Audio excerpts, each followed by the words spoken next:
Amis auditeurs à l'écoute de Radio Afrique Santé, bonjour et bienvenue sur votre émission Santé de la mère, santé de l'enfant. Aujourd'hui, nous parlerons d'un sujet important, une condition médicale qui décrit une naissance et qui survient avant que le bébé soit pleinement développé. Il s'agit de la prématurité.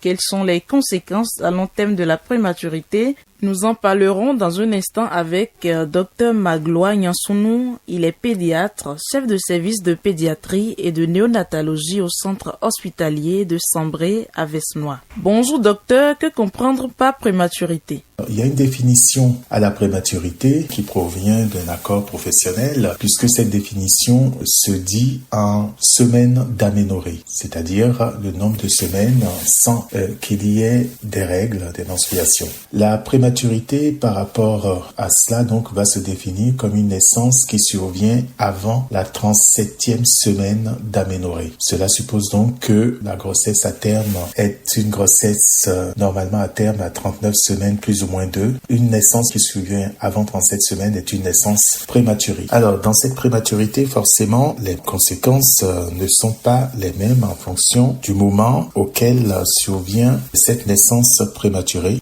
Selon les études scientifiques, quels sont les stades de la prématurité?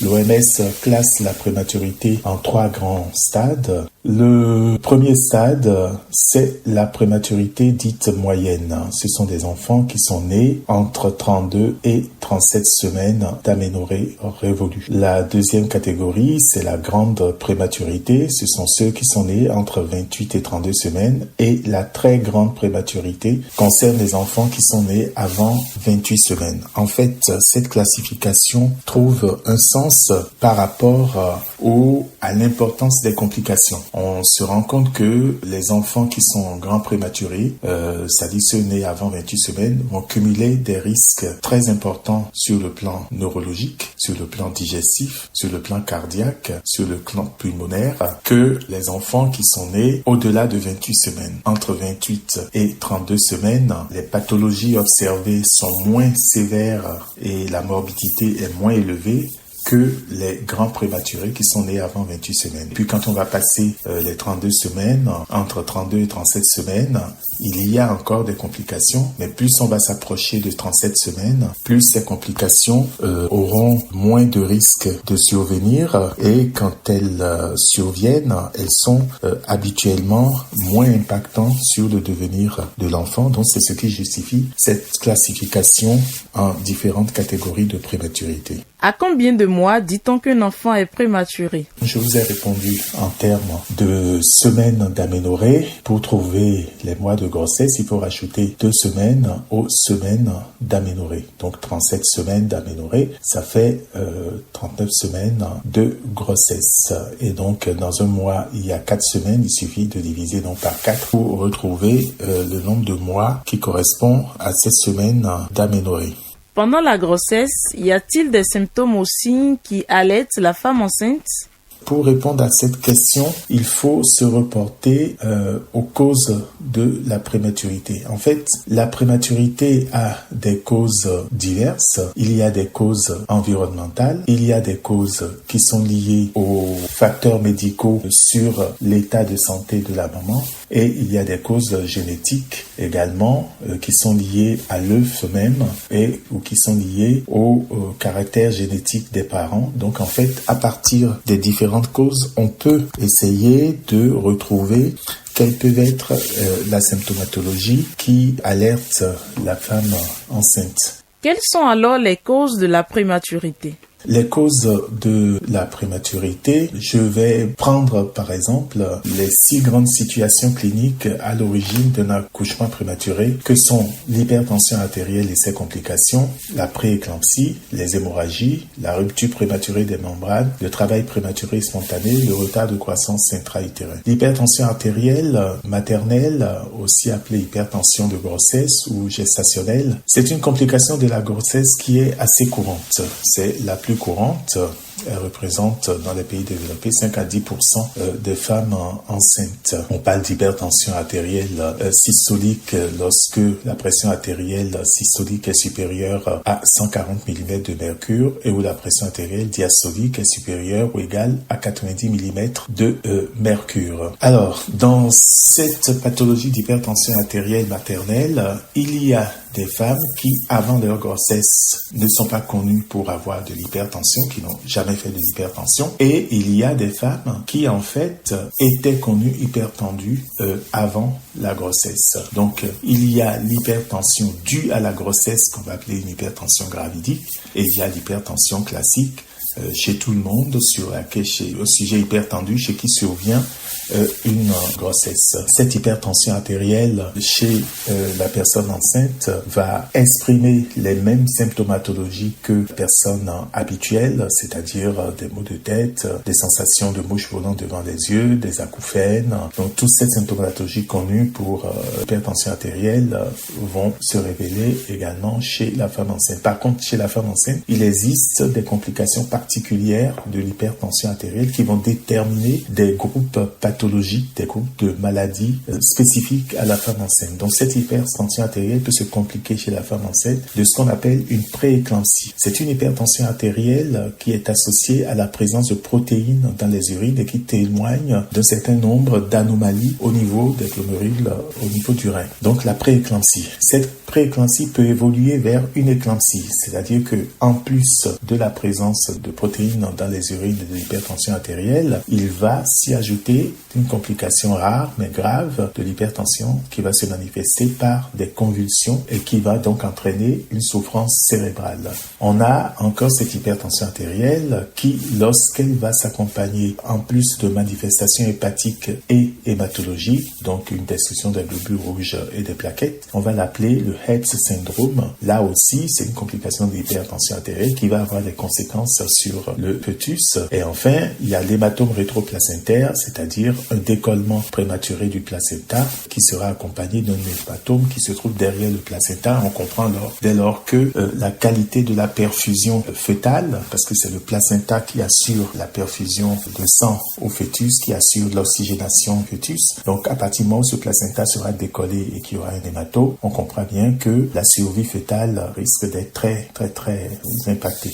Donc, en fait, ces signes, quand ils apparaissent chez les mères, les obstétriciens les connaissent très bien, les surveillent, les recherchent, et quand ils sont présents, il y a des décisions obstétricales d'extraction prématurée du fœtus qui peuvent être prises. Donc, en fonction de la cause de la prématurité, on va avoir différents signes qui vont alerter les mères. Par exemple, en dehors de l'hypertension artérielle, il y a également le diabète chez les mères. Donc, en fait, ce diabète, là aussi, comme l'hypertension artérielle, il peut s'agir d'une femme diabétique qui tombe enceinte et il peut s'agir aussi d'un diabète gestationnel, c'est-à-dire une personne qui n'avait pas de diabète et qui, en fait, avec la grossesse, a révélé des taux de sucre dans le sang qui sont très élevés. Et donc, en fait, ça va entraîner une tendance à faire beaucoup pipi, une tendance à boire beaucoup.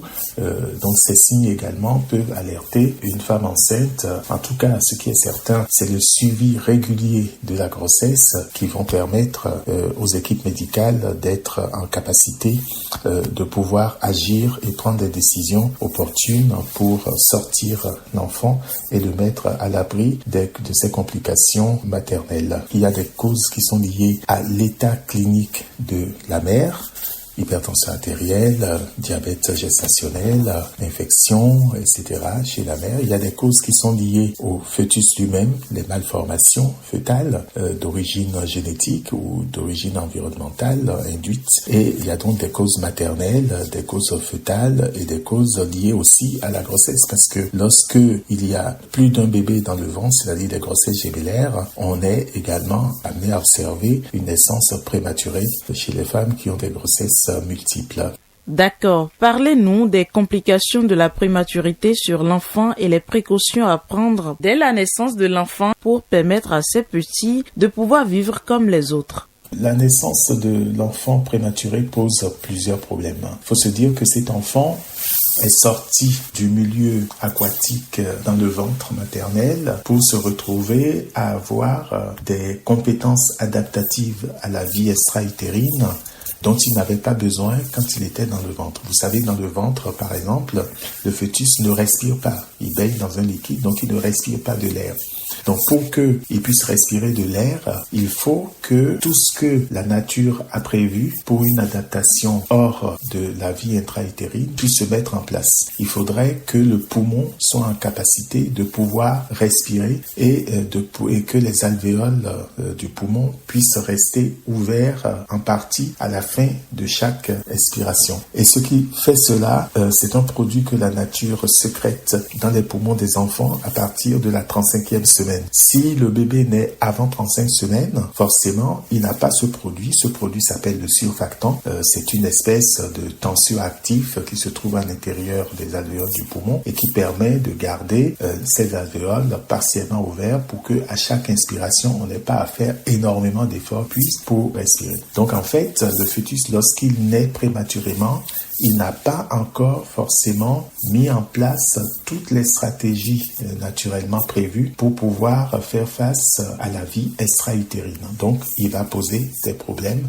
liés à cette vie extra-utérine. Le premier problème que je vais identifier et qui explique pourquoi on les met dans une couveuse, c'est le problème de la thermorégulation. Le système nerveux bulbaire qui gère le maintien de la température n'est pas encore mature. Et ça simplement comme ça chez le prématuré. Et donc en fait, le prématuré ne sait pas se réchauffer tout seul. Il n'a pas les capacités de pouvoir se réchauffer tout seul. Et donc en fait, si on le laisse comme ça à l'air libre, c'est compliqué qu'il puisse à la fois faire de l'énergie pour se réchauffer et en plus faire de l'énergie pour fabriquer des muscles et grossir. Donc en fait, il n'est pas en capacité de pouvoir déployer toutes ces énergies qui sont possibles, qui sont utiles pour lui. Et donc, il va faire de l'hypothermie et l'hypothermie va entraîner des conséquences et on va le perdre. On va gérer la thermorégulation avec des capteurs thermiques qu'on va mettre sur son corps et régler la couveuse de façon à ce que sa température soit relativement stable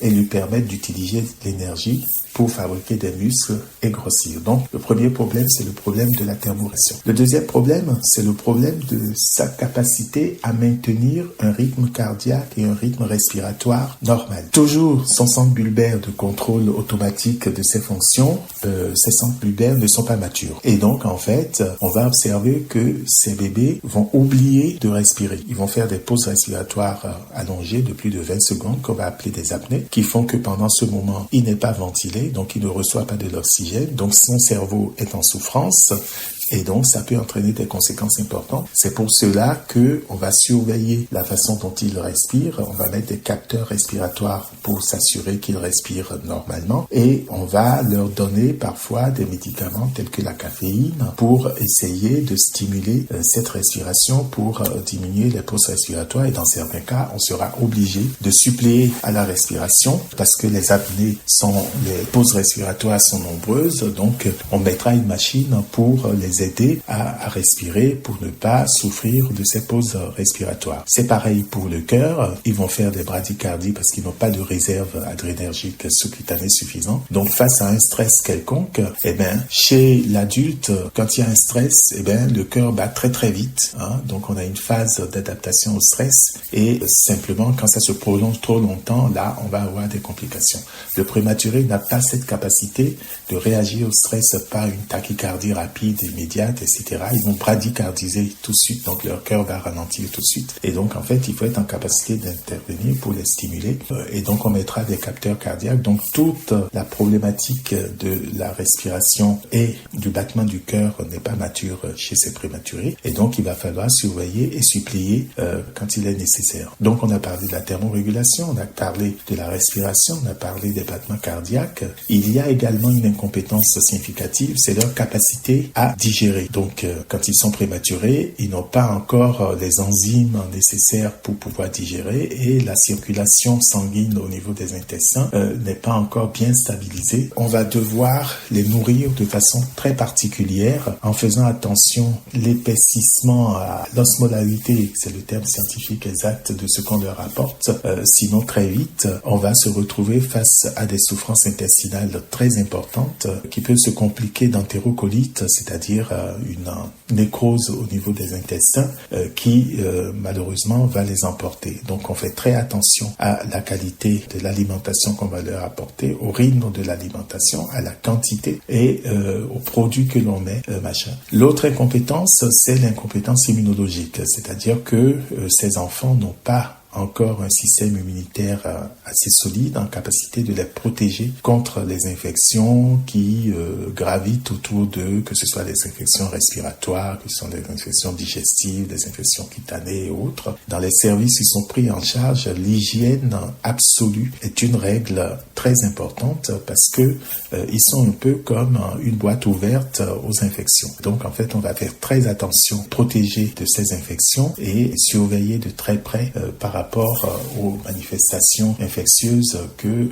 ces petits prématurés peuvent avoir. Ils ont un système hématologique, c'est-à-dire que notre capacité à produire des globules rouges, notamment, qui est pas mûre parce qu'il y a un certain nombre de produits, l'érythropoïétine par exemple, qui stimulent la production de globules rouges au niveau de nos os, qui n'est pas en place chez les prématurés, qui n'est pas suffisamment sécrété par le foie. Et donc, en fait, ils vont faire pendant le séjour en néonatologie plusieurs épisodes d'anémie qui vont nécessiter des transfusions sanguines et l'acte transfusionnel étant un acte extrêmement compliqué, les risques liés à la transfusion chez ces prématurés sont également des difficultés que nous avons. Après, il y a une autre complication de la prématurité très importante, c'est les atteintes cérébelleuses. C'est les atteintes du cerveau, pas cérébelleuses, mais du cerveau. Ça peut être aussi cérébelleux, mais surtout du cerveau. En fait, les risques d'hémorragie cérébrale sont très importants chez les prématurés. 30% des bébés nés avant 30 semaines ou pesant moins de 1500 grammes vont avoir une fragilité vasculaire au niveau de certaines zones du cerveau et les vaisseaux peuvent saigner assez facilement avec des conséquences importantes parce que le cerveau n'est pas encore mature et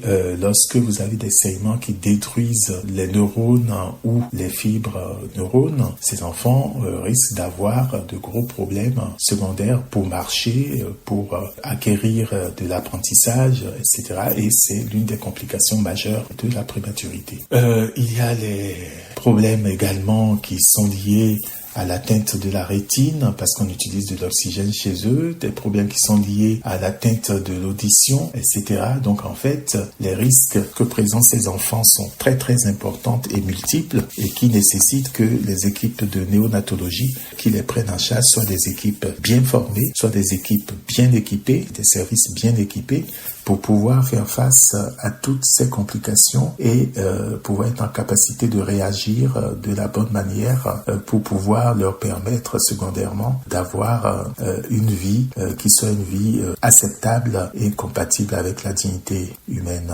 Et est-ce que ces enfants sont-ils soumis à des pathologies particulières? Il y a l'ictère du prématuré qui est plus long que l'ictère des autres enfants. Il y a des problèmes cardiaques liés à la persistance du canal artériel qui est plus fréquent chez ces enfants et qui va entraîner une vulnérabilité accrue. Est-ce qu'ils posent des problèmes de santé plus significatifs que les autres enfants? Certainement, parce que ce sont des enfants qui sont des fragiles, qui sont exposés à plusieurs dommages de santé. Donc en fait, ils sont à risque de développer un certain nombre de pathologies que les enfants à terme sont moins soumis à développer. Dites-nous, est-ce qu'un enfant prématuré a-t-il besoin d'un suivi particulier? Oui, il y a des consultations spécifiques aux anciens prématurés qui permettent de pouvoir diagnostiquer précocement des maladies qui nécessitent des prises en charge dans des centres spécialisés. En France, ces centres sont appelés des centres d'action médico-sociale précoce où vous avez de la motricité avec des kinésithérapeutes, pouvoir aider ces enfants à marcher, à se tenir assis, à tenir leur tête, à réduire leur hypertension hypotonie quand c'est présent. Donc, dans ces centres, vous avez des kinésithérapeutes qui travaillent très précocement avec ces enfants pour pouvoir développer des voies alternes aux faisceaux qui sont neurologistes, qui sont lésés. Vous avez des ergothérapeutes qui vont travailler avec eux sur la motricité fine. Vous avez des orthophonistes qui vont les aider les difficultés de langage qui sont susceptibles de poser. Vous avez donc des kinés, des ergothérapeutes, des orthophonistes, des psychologues également qui vont être présents pour pouvoir travailler avec ces enfants des stratégies d'adaptation pour compenser des difficultés d'apprentissage que certains parmi eux risquent de proposer. En fait, il y a tout un ensemble de professionnels qui peuvent graviter autour des enfants anciens prématurés, notamment, par exemple, je prends l'exemple des problèmes ORL de ces enfants qui ont séjourné dans les services de néonatologie où il y a des sonneries, des bruits qui en fait ont affecté leur capacité auditive. Ce sont des enfants qui parfois ont une hyperacousie, donc ils entendent des sons, mais les sons que vous et moi nous n'entendons pas, ils vont les entendre, donc ça va les perturber énormément dans leur capacité de concentration. Donc il faut les appareiller. Donc il y a tout un ensemble de choses à faire autour des anciens prématurés pour garantir une vie qui soit une vie intégrative et une vie digne. Pour finir, avez-vous un conseil pratique à tous les futurs parents? Un mot de fin, c'est que je pense que les pays doivent avoir des programmes spécifiques à la fois de prévention de la prématurité, mais aussi des services spécifiques pour la prise en charge de ces enfants avec du personnel formé, régulièrement mis à jour pour pouvoir faire face aux défis que représente la prématurité. La mortalité liée à la prématurité est très élevée dans les pays à revenus faibles comparé aux pays riches et donc en fait les programmes de santé qui sont conçus dans ces pays à revenus faibles doivent pouvoir être suffisamment éclairée et suffisamment anticipative pour pouvoir faire face à ce défi de la prématurité. Je vous remercie. Merci docteur, et pour récapituler, je dirais que la prématurité n'est pas une maladie en soi, c'est un sujet complexe qui nécessite une attention particulière pendant la grossesse et après la naissance. Merci de m'avoir suivi, on se retrouve prochainement pour un autre numéro de Santé de la mère, santé de l'enfant. Retenez que les bébés prématurés sont des guerriers et leurs parents sont des héros.